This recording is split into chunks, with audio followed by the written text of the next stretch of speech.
Ela me dava o norte, mas nunca influenciava fortemente, nunca me dizia, né, faça isso, não faça aquilo. Ela indicava qual era o melhor caminho. Era uma pessoa de justiça, ela era muito justa. Era uma amizade sincera, amorosa. A gente não se abraçava muito, não. Mas eu acho que bastava olhar para nós. A professora Ada é minha mãe acadêmica, é minha fonte de inspiração. É só falar da Ada Grinover que todo mundo conhece. Então, um legado muito grande de profissionalismo, de competência. Já muito não se tem uma decisão de primeira, segunda ou do Supremo que ela não seja lembrada.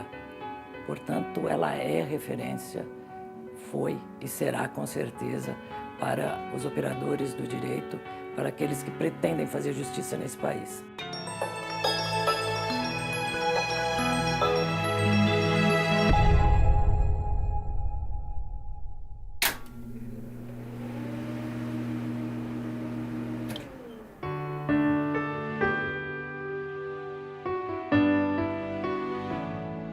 Minha mãe, ela morou na Itália até 15 anos de idade e ela me contava muito da vida que ela tinha lá na Itália, do que ela fazia lá na Itália. Ela viveu uma guerra na Itália, que tinha os bombardamentos, e aí o pessoal lá tinha que correr para o abrigo antiaéreo.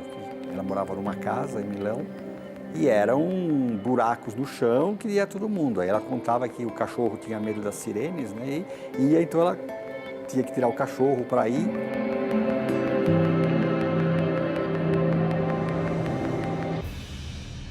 Ela veio como vieram na época muita gente depois da guerra, numa situação muito difícil da Itália.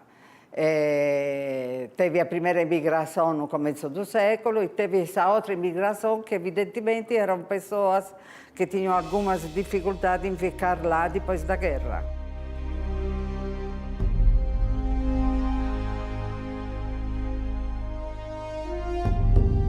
Terminada a guerra, meu avô, e lá era persecução mesmo, né? Igual na ex-Yugoslávia, igual nesses lugares. Então, meu avô, ele veio embora, né? Teve que vir embora, depois ele foi julgado e foi até absolvido de qualquer acusa que tinha sido feita. Mas esse foi o motivo da minha mãe e de toda a família virem embora.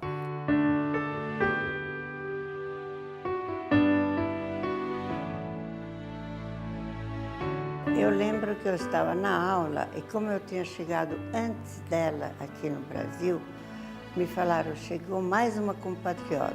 Então eu rapidamente desci para ver quem era. E era a Ada, mesmo porque eu pensei, digo, a pessoa que chega no primeiro dia fica muito, assim, meio desorientada. Então eu desci para ver se eu dava um conforto para ela. Que nada, ela estava comodamente sentada no pátio, falando com dois lindos rapazes, totalmente à vontade. A chegada dela aqui foi muito tranquila, porque primeiro que ela veio com 15 anos de idade, então já é uma idade mais fácil, né? Ela foi estudar na Dante Alighieri, que na época era a escola italiana aqui de São Paulo, e tinha uma colônia já, muitas pessoas já estavam vindo, vieram, estavam por vir. Então, a introdução dela, digamos assim, na infância foi tranquila, ela nunca me contou nada de muito preocupante.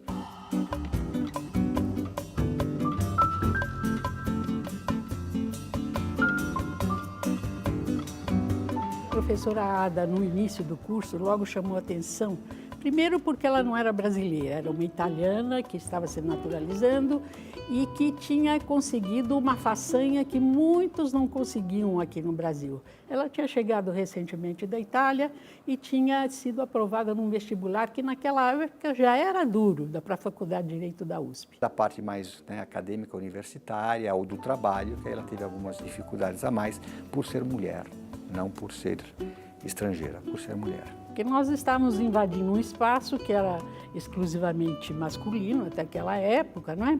E cada vez entravam, cada ano entravam mais mulheres no curso. E eles estavam vendo que aquilo era uma coisa irreversível.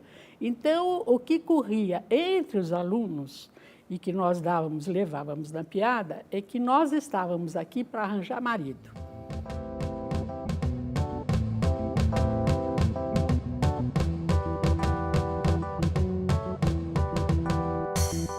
Eu lembro minha mãe muito dedicada ao trabalho, né? Quando eu era pequeno, na época eu só tinha máquina de escrever, eu lembro de várias vezes no meio da noite eu acordar com o barulho da máquina de escrever, né, tradicional, e eu acordava, o escritório dela era do lado do meu quarto, e eu ia perguntar: mãe, o que você está fazendo? Ah, porque eu tive uma ideia, eu tive uma iluminação, seja lá o que for. Então minha mãe, sim, ela sempre trabalhou muito e ela dedicava muito do seu tempo para o trabalho.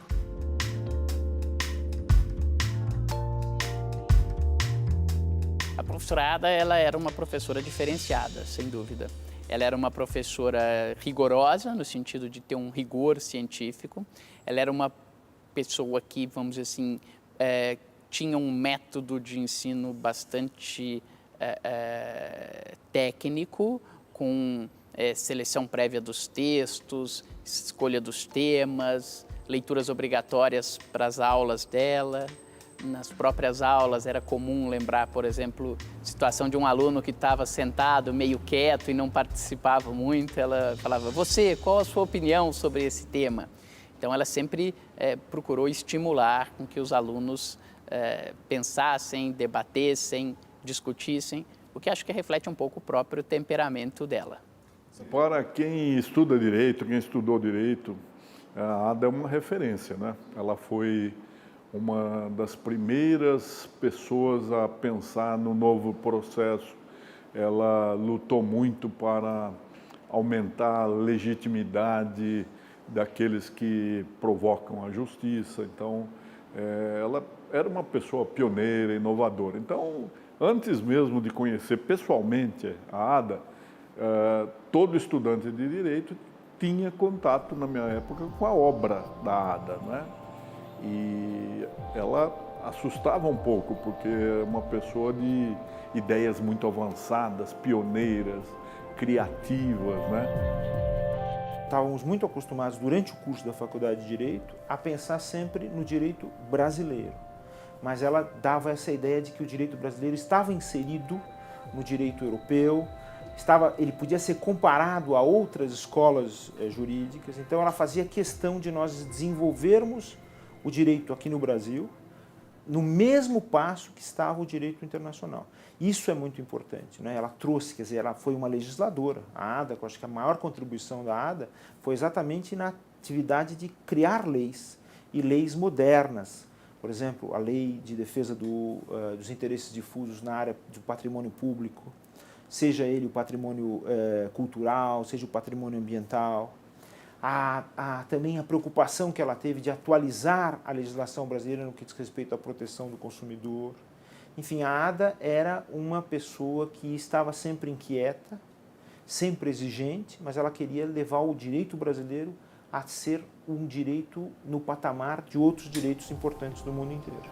E conseguiu. A professora Ada, ela tinha uma visão bastante evoluída, moderna, a respeito do papel do judiciário, né? E ela vinha sustentando que o antigo modelo de Estado liberal, né? Liberal individualista, isso foi coisa do passado. Essa concepção do Estado liberal dizer que o juiz apenas era intérprete daquilo que está dito na lei. Ao passo que o que a professora Ada defendia é que o judiciário, juntamente com os outros poderes, estavam vocacionados, eram obrigados a cumprir os objetivos que a Constituição expressamente enunciava, né? Na Constituição atual, no artigo 3º, fala inclusive em erradicar a pobreza, em construir uma sociedade solidária. Tudo isso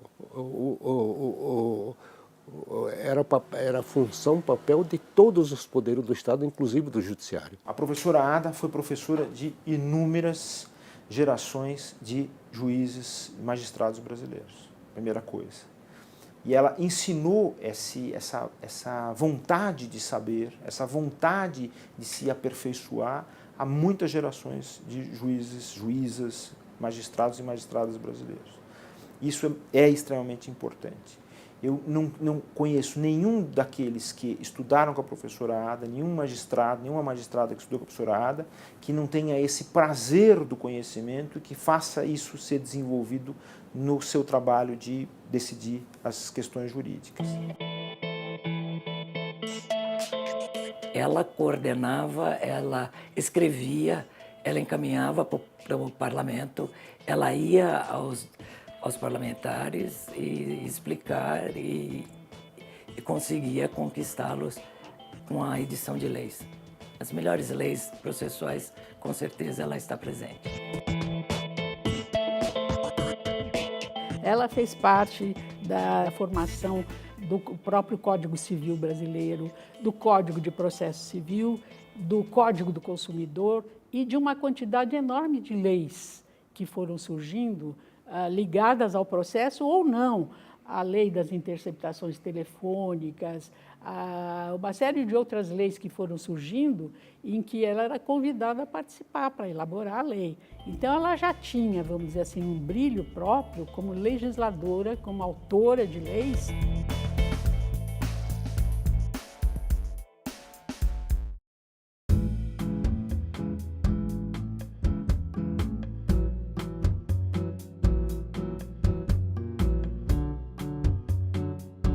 Um dia que nós estávamos falando sobre samba, ela gostava muito de música. Ela me disse, mas eu não conheço esse samba. Era um sambinha muito comum, muito interessante, muito gostosinho. Eu gosto muito de música popular. E eu disse, como você vai conhecer esse samba? Você não é brasileira? Ela ficou ofendidíssima. Nós passamos 15 dias sem conversar, porque eu tinha dito a ela que ela não era brasileira. Ela disse, como eu não sou brasileira? Pois eu estou contribuindo com a legislação deste país. Ela é um marco temporal. No Brasil, ela liderou uma corrente que transformou o processo, né? Por incrível que pareça, porque os italianos, eles são tão burocratizados no processo como nós, né?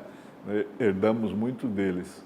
Mas ela era uma pessoa que enxergava muito além. Ela tinha essa virtude de transformar tudo em alguma coisa concreta, projeto de lei. E esse projeto de lei é encaminhado ao Congresso. Vários projetos foram aprovados, outros não tiveram o mesmo sucesso, mas as ideias ainda estão de pé e são sugestões que ela deixou. Certamente vai ainda frutificar. Eu diria que a professora Ada era um todo, ela não tinha facetas da sua personalidade que pudessem ser separadas. Então, às vezes você estava tratando de um assunto jurídico e surgiu uma questão de um romance que ela estava escrevendo, às vezes nós estávamos tratando de uma questão jurídica e ela passava a tratar de questões políticas que a afligia. Eu acho que essa capacidade de sempre querer entender o mundo, saber e se posicionar perante todas as questões, é algo muito marcante da professora Ada.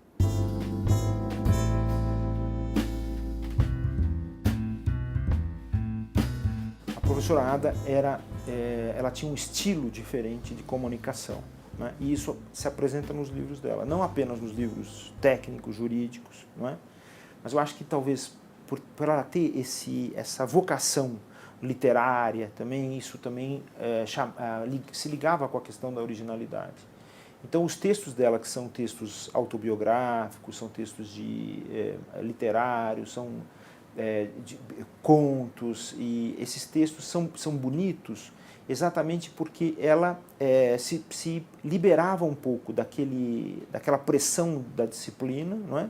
E dava asas àquilo que ela tinha de melhor, que eu acho que era justamente a originalidade. Ela gostava muito de escrever, ela escreveu livro de poesias, livro de contos, e em um determinado momento da vida, ela desejou escrever os livros autobiográficos. Então, o primeiro livro que ela escreveu foi A Menina e a Guerra, que foi justamente o livro que conta da infância dela na Itália e da chegada dela no Brasil. Essa história dela é contada ponto a ponto, inclusive de uma pessoa, de uma criança, que, por exemplo, tentava ir à escola de manhã e se aproximava da escola, de repente soava o alarme, todos eles tinham que correr para um fosso, para um buraco qualquer na rua, onde eles iam se esconder, e as bombas caindo aí ao lado deles, até que conseguissem, depois de muito...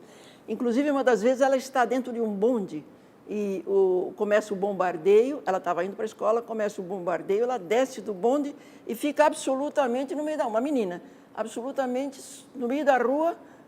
O bonde onde ela estava é bombardeado, explode, destrói, quer dizer, se ela tivesse ficado, teria ido, mas ela estava no meio da rua, solta, sem nenhuma proteção. Isso é muito... O livro é muito impressionante e muito verdadeiro, a gente acredita muito nele. Escreveu muitos livros, jurídicos e não jurídicos, romances e de poesia também. E eu fico até muito honrada porque eu tenho poesias que foram feitas em minha homenagem. Uma até que ela escreve o meu nome, então isso foi muito emocionante.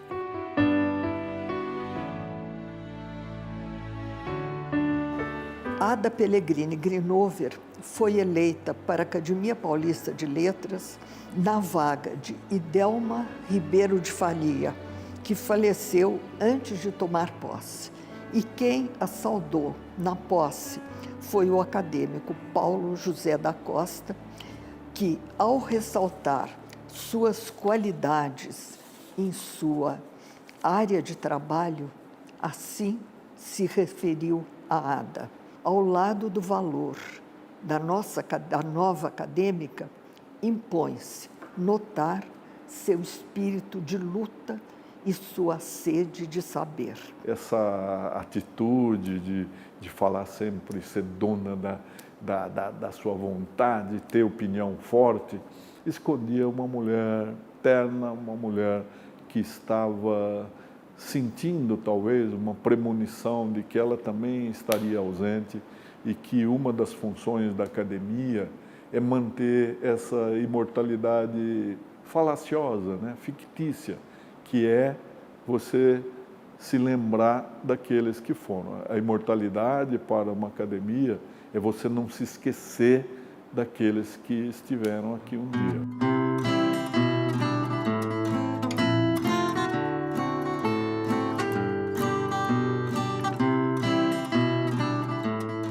As viagens da minha mãe eram sempre muito interessantes, porque ou eram viagens a trabalho, né, que aí eu ia, mas aí era muito focado em alguma cidade, algum local, ou então quando ela tirava lá 15 dias de férias para viajar. E ultimamente, que ela viajava mais sozinha, eu não tinha condições muito de acompanhá-la, aí ela fazia um pouco as peripécias dela e que pedia para não contar, né? Então, quando ela voltava, ela falava, você não sabe o que eu fiz. Eu falei, posso imaginar. Andou de rafting, não sei se era no Panamá ou na Costa Rica, de balão na Turquia, de camelo no deserto do Saara. Então, ela era muito aventureira. Ela era uma companheira excelente para as viagens e ela era muito curiosa, vontade de conhecer coisas novas, né? E não sei se por causa do estado da saúde que ela tinha ultimamente uma vontade muito grande de viajar. Ela foi, nesses últimos 4, 5 anos, não sei quantas vezes ela viajou para o exterior, inclusive para a China, para o Japão, assim, para o Oriente, tentando conhecer países novos, culturas diferentes, etc.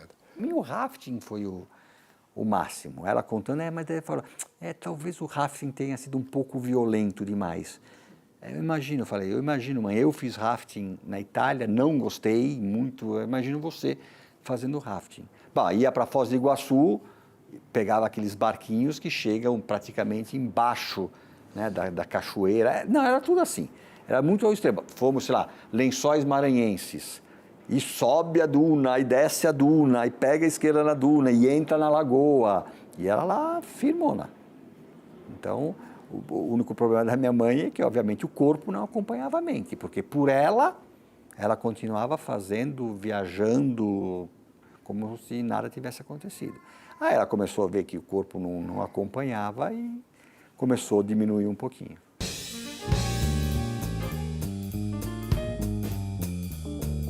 Falo que a Ada era aventureira, mas era também esportista.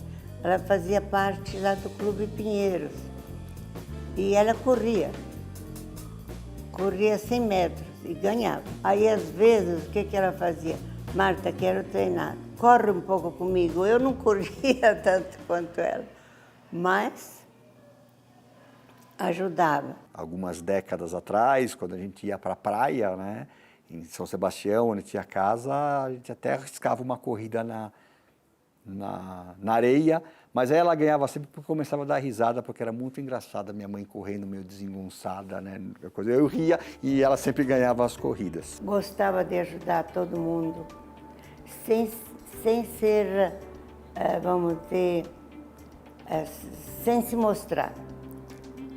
E amava os cachorros e os gatos, que eu vou te contar. Se você estava em cima da mesa, de repente o gato aparecia, era primeiro o gato, depois você. Ela gostava muito, muito, muito de animais. Não falando em relativização da coisa julgada, mas falando, como lhe mostrarei, em possível desconsideração da coisa julgada por técnicas processuais que eu vou brevemente indicar. O Brasil teve muita sorte de ter tido uma pessoa como a Ada, que ela deu muito para esse Brasil. E isso em relação ao Brasil. Tenho muito orgulho que minha filha estudou sobre o livro dela, né? Tenho certeza das capacidades dela intelectual e técnica e sinto orgulho por isso, de ter frequentado por meio século uma pessoa assim, e essa grande amizade. Para ter o dinamismo dela, capacidade de liderança e a cabeça, a inteligência, né, para ter essa visão ampla, né, isso não são todas as gerações que têm essa virtude. Né? Eu tive essa felicidade de conhecê-la e de conviver com ela, né, e aprendi muito. A professora Ada fez história, influenciou o direito, influenciou a atividade docente do direito. Sem dúvida, eu acho que o que ela deixa, talvez não para suprir a sua lacuna, mas para que o seu legado continue, é que ela efetivamente fez um grupo muito sólido de discípulos. E acho que o trabalho dela e tudo que ela ensinou aos seus discípulos irá continuar. Todos os que passaram pela Ada têm essa sensação de que ela foi extremamente importante na conscientização. Você não faz um mestrado, um doutorado apenas para obter um título. É para que você possa ser um agente de transformação do mundo em que você atua. Minha mãe, acredito eu, que deixou um legado muito forte para o Brasil, para os profissionais e para os alunos, né, que estão se formando. Como isso, como, né, um país onde tem ainda assim, muito que trabalhar sobre o aspecto jurídico, onde tem muito ainda a se fazer, e tem que ter muita ética, e tem que ter muita responsabilidade, e tem que ter muitos, né, alguns aspectos que devem ser muito fortes. Isso sendo do caráter dela, que tem que batalhar muito, que tem que penar.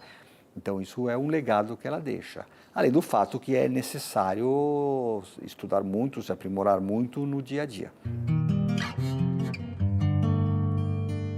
Eu quero finalizar este depoimento em homenagem a Ada Pellegrini Grinover, lendo o poema de sua autoria, Velhice. A velhice me trará o descanso. na calmaria do lento entardecer, o sossego do fim das ilusões, a distância de todo o torvelinho, a paz completa de quem nada espera. A velhice virá com suavidade, trazendo-me o presente do passado, depurado de todo o sofrimento, distanciado de tantas aflições, purgado dos meus muitos desenganos. E não importa se estarei sozinha, pois guardarei em silêncio tudo que tive e fui, e tudo quanto poderia ter sido. A última vez que eu a vi foi mais ou menos um mês antes do falecimento dela, e ela ainda conservava uma vitalidade que ela sempre teve durante a vida dela, que era extraordinária, sabe? De coragem e de disposição para fazer as coisas. E continuava fazendo conferências e viajando e participando de congressos aos 80 e tantos anos de idade, como se ela fosse jovem. Estávamos trabalhando juntos num parecer, fui até a casa dela para discutir algumas questões. Depois, no dia do seu falecimento, eu recebi um e-mail dela pela manhã falando, olha, vamos prosseguir, eu acho que o caminho é esse, indicando um caminho jurídico. E eu respondi para a professora, professora, eu estou indo para Brasília, que eu tenho uma atividade profissional, mas vou dormir em Brasília, à noite eu respondo nessa linha que nós vamos seguir. E ao chegar no hotel, fui surpreendido com a ligação de uma jornalista falando, olha, eu gostaria de saber se você pode comentar sobre o falecimento de um professor. Eu falei, mas quem é que faleceu? E foi um momento inacreditável para mim. A gente se emociona, não? Eu estou meio emocionada porque ainda a gente não digere isso. Eu queria estar falando de uma Ada viva, de uma Ada que está vivendo ainda, que está gozando da vida e tudo. E o fato de falar de uma Ada morta é, sinceramente, muito doloroso. Olha, eu acho que o momento mais difícil para mim foi a cremação dela. Não foi viagem, mas foi um momento pior para mim. Ela tinha me pedido para tocar uma música que era do Platters, e que era do nosso tempo, dos nossos bailinhos. E eu pedi para tocar a música, aí voltou tudo. Aí foi, vamos dizer, um momento mais comovente para mim. Essa contradição que existia entre um desejo natural de viver e a aceitação da ameaça da morte, eu acho que foi uma coisa muito vigente. Ela me dava muito a impressão de que a morte vai vir, não vai ter jeito, eu estou me comportando como alguém que não está ligando muito, mas eu já vivi muito, já fiz muita coisa, já vi muita coisa, tenho um filho, tenho netos, então vivo bem, tenho uma boa casa, tenho uma boa vida, como bem, bebo meu vinho, vou jantar em bons restaurantes, levo uma vida bem, uma vida cheia de coisas boas, de bons momentos. Então, se for o caso, e aí é que eu digo que entra esse último poema dela, escrito pouco antes de morrer. Então virá a morte, a tocar-me no ombro, a olhar nos meus olhos e dizer, vem, já vamos. E eu a seguirei sem medo algum, deixando a página dobrada, o texto começado, o livro aberto onde parei de ler. E irei assim, tranquilamente, sem olhar para trás. Como se a qualquer hora eu fosse retornar, para terminar a frase interrompida, para entregar o trabalho prometido, para arrumar a desordem do texto, para concluir a leitura do livro de mistério, para cerrar aquela carta aberta que mostrava o delírio imaginado. E a minha ausência será mais suave, impregnando as paredes e as coisas, nos quartos que viveram aqui comigo uma parte tão grande da minha vida.